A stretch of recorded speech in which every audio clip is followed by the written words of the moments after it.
mental health. This issue of mental health is very close to my heart.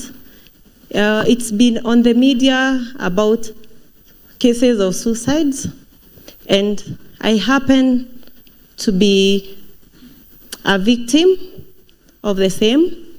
I lost my only brother, who was our last born. I am the firstborn in my family, and he was the only boy in our family, and he died of suicide. And it was not easy, and I feel I have that obligation to address men on the same, because out of the very many suicide cases, 83% of them are happening to men. This is why I prepared this talk, so that at least we can share and at least we can help the men who are struggling. So I'm going to give you the statistics. First of all, this is a sobering reality. Suicide is a sobering reality. If it has not affected you, you're lucky. So at least with awareness, we can be able to help where we can. Now, according to the World Health Organization, it's supposed to be projected. I had prepared this document, our media person, kindly, but I have it in writing, so I will read it. According to the World Health Organization, the world loses 720 people to suicide every year, and there are an estimated 14 million attempts. Here at home in Kenya, we lose an average of 4 people every single day to suicide, and about 470 attempted cases. This is according to the police report, and this is reported annually, so these are the average statistics. We know the real numbers are much higher because many cases go unreported. In Kiambu, Nyandarua, Murang'a, Kirinyaga, and Nyeri, this is our central province where most of us happen to come from, suicide is totaling around 300 cases annually.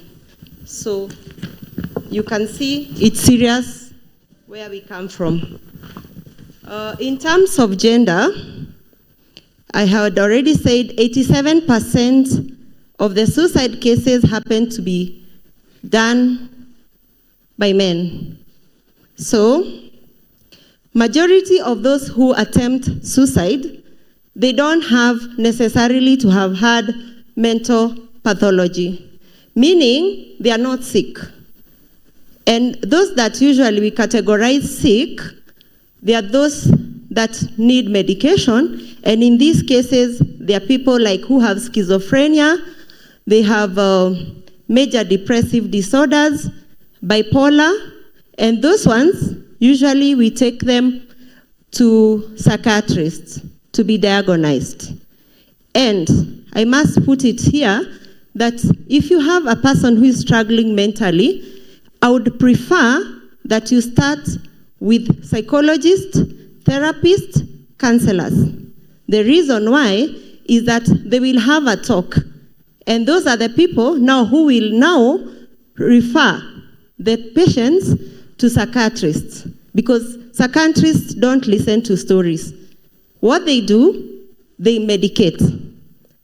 So you can imagine if a case was to be dealt by psychotherapy, and then someone is given medication, and these medications are not usually very easy, so I would prefer that we start with the therapists, psychologists, so that they can do psychoanalysis, and then now they recommend, so that we don't treat people, we don't give people mental medicine when they are not sick, or when they can be addressed by psychotherapy. So there is no single case of why suicide happens, but like in Central Province, a lot of it is socialization. So from childhood, men were taught to be tough. Boys, we tell them, don't cry, man up, be strong. The path to motherhood emphasizes mostly resilience and silence. There was glory in the man to be heard. to never have emotions. This made sense in the ancient times when men had to hunt, provide, defend, but the world has changed. The demand on young men are no longer physical alone.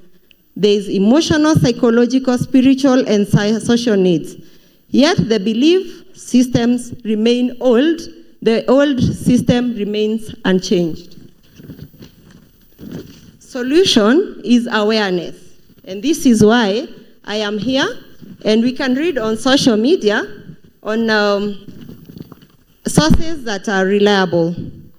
One of the misconceptions is inherited is that strength and vulnerability cannot coexist. But psychology and scriptures have taught us opposite. To be human is to feel. To be spiritually alive is to acknowledge the truth.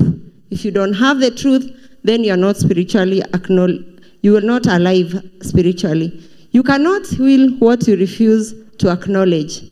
You cannot overcome what you keep hidden. Authentic masculinity does not mean emotional silence. It means emotional honest. Strength is not pretending everything is fine. Strength is saying, I'm struggling, I need help. True courage is not wearing the mask. It is taking it off. The cost of the man of steel identity, it is that men were conditioned to be stoic. They were conditioned, stoic means feeling pain without showing. And this is, the stoic is faced by issues that trigger on his emotion. If the man is faced by issues that trigger his emotion, they have never known how to deal with them, this is when the internal pressure builds with no outlet, because they can't tell anyone. People will think they are weak. The mind starts searching for escape. This is why men are more likely to use highly lethal means when overwhelmed. Not because they want death, but because they desperately want relief.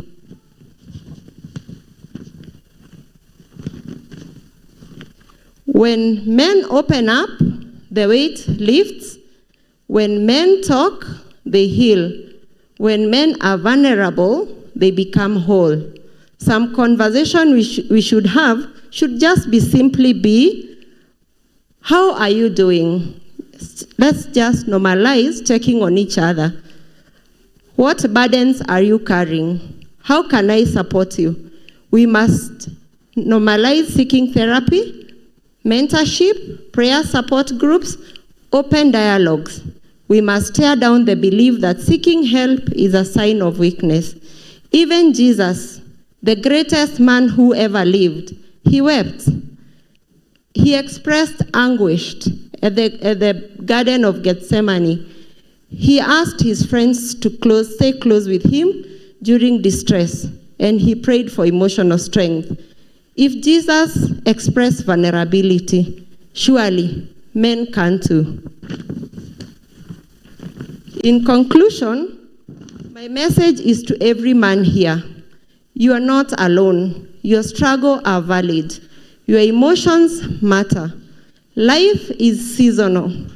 Just because the current season is hard, tomorrow will be okay.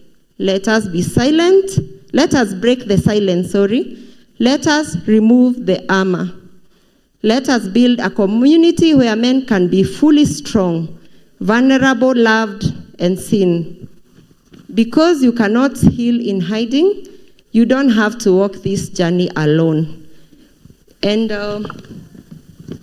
something I thought is important and which I didn't put up is that in case you notice someone would likely commit suicide, and mostly is that they withdraw, they stop doing the things which they liked. Like if somebody liked a certain hobby, they are not interested. They are not even grooming. And sometimes when you listen to them, because I have noticed we don't listen to each other. Like my brother, we thought he was strong. He was a man. He was the only man in the house. So how could he have been weak? So we listen to them. Women, we are the support system. We listen to them. When you realize someone has those kind of ideations, talk to them calmly, privately, so that they don't feel exposed, and ask them directly, are you thinking of hurting yourself? Don't beat about the corner, because they will not tell you. At that point, usually they have lost themselves. So ask them, look them direct in the eyes, ask them, are you thinking of committing suicide? Are you thinking of killing yourself? Are you thinking of harming yourself? And if they say yes, because at that point, they are also scared. If they are thinking of it, most likely they will tell you yes. If they tell you yes, ask them how. How have you planned to do it? They will mostly tell you. My brother died by strangulation.